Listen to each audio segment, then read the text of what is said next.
హనుమంత అంజనీసుత సద్గుణవంత శ్రీరామదూత. శ్రీ మహాగణపతే నమః. శ్రీ సరస్వతీ నమః. శ్రీపాదవల్లభ నృసింహ సరస్వతి శ్రీ గురు దత్తాత్రేయాయ నమః. ఓం నమో హనుమతే నమః. ఇక మనం ఆంజనేయ చరిత్ర రెండవ భాగానికి మనం ప్రవేశిస్తాం. పవిత్రమైనటువంటి హనుమత్ కథను శ్రీరామ పట్టాభిషేకం దాకా చెప్పుకున్నాం కదా. మధ్యలో పూర్ణంగా మనం అట్లా మాట్లాడకపోయినప్పటికి కూడా అంతవరకు మనం ఒక అవుట్లైన్ అంటాం కదా, ఆ విధంగా అంతవరకు మనం ఒక్కొక్క హెడ్లైన్ లాగా చిన్నగా చెప్పుకొని వచ్చాం. ఇక పై ఘట్టాలను కొన్నిటిని ఇప్పుడు మనం ప్రస్తావించుకుందాం. ఏం జరిగింది, ఎందుకు అట్లా అయింది అని చెప్పేసి. హనుమంతుడు చిరంజీవి గనుక అన్ని యుగాల్లోనూ అవతారమూర్తులందరికీ కూడా ఆయన సహాయం చేస్తూనే ఉంటాడు.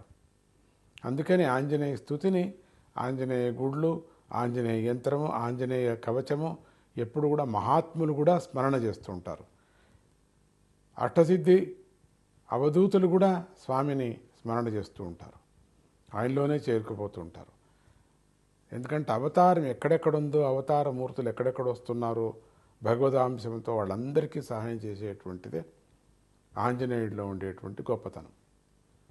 అనేక క్షేత్రాల్లో తన స్వరూపాన్ని వ్యక్తం చేసుకుంటూ క్షేత్రపాలకుడిగా భక్తులను అనుగ్రహిస్తూ ఉంటాడు.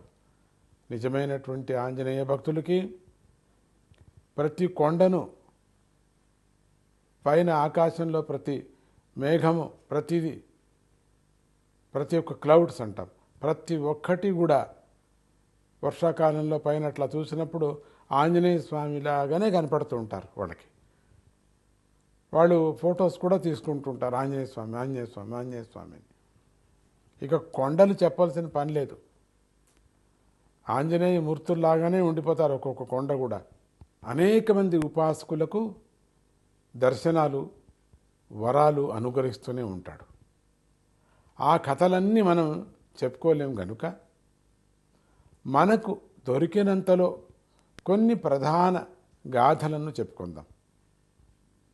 ప్రధానమైనటువంటి ఘట్టాలు ప్రతి ఒక్క క్షేత్రానికి, ప్రతి ఒక్క గుట్టకు చెప్పినట్టుగా ఒక్కొక్క కథ ఉంటుంది. ఈ హనుమంతుడి యొక్క ఆలయాలకు కానీ, హనుమంతుడి యొక్క రూపాలకు కానీ, ఆ క్షేత్రజ్ఞుడైనటువంటి హనుమంతుడిని ఆ క్షేత్రంలో ఉండినటువంటి భక్తులు కథలుగా, పాటలుగా చెప్పుకుంటుంటారు.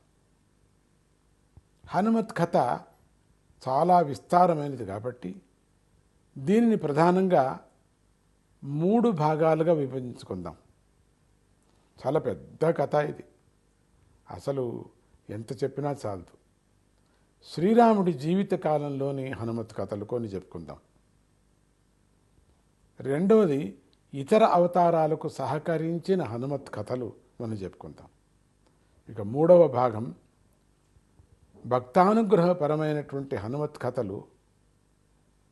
ఇక మనం అట్లా 3 భాగాలుగా చెప్పుకుంటూ ఇక మనం కథలోకి వస్తున్నాం. ఇప్పుడు రామేశ్వర ప్రతిష్ఠ చాలా విశేషమైన ఈ కథ, ఈ చరిత్ర కూడా. రావణ సంహారం జరిగిన తర్వాత శ్రీరాముడు పుష్పక విమానంలో అయోధ్య నగరానికి బయలుదేరాడు. దారిలో గల విశేష దృశ్యాలన్నిటినీ కూడా ఆయన సీతాదేవికి వివరించుకుంటూ ముందుకు సాగుతున్నాడు. ఆ పుష్పక విమానంలో శ్రీరాముడు సముద్రం దాటి భూమి దగ్గరకు వస్తుండగా శ్రీరాముడికి కొన్ని అద్భుత దృశ్యాలు కనిపించాయి. అంతకుముందు నేల మీద ప్రయాణం చేయటం వల్ల అవి శ్రీరాముడి దృష్టిలో పడలేదు. నేల మీద నడుచుకొని వచ్చాడు కదా, అన్ని విస్తారమైనటువంటి మైళ్ళలోంచి ఎన్నో యోజనలు అని చెప్తారు. అప్పుడేం కనపడలే. విమానంలో పైన వెళుతుంటే మొత్తం కనపడుతూ ఉంటుంది. అట్లా మళ్ళీ చెప్పుకుందామా ఏదేది కనపడుతుంది స్వామికి అని. జై గురుదత్త.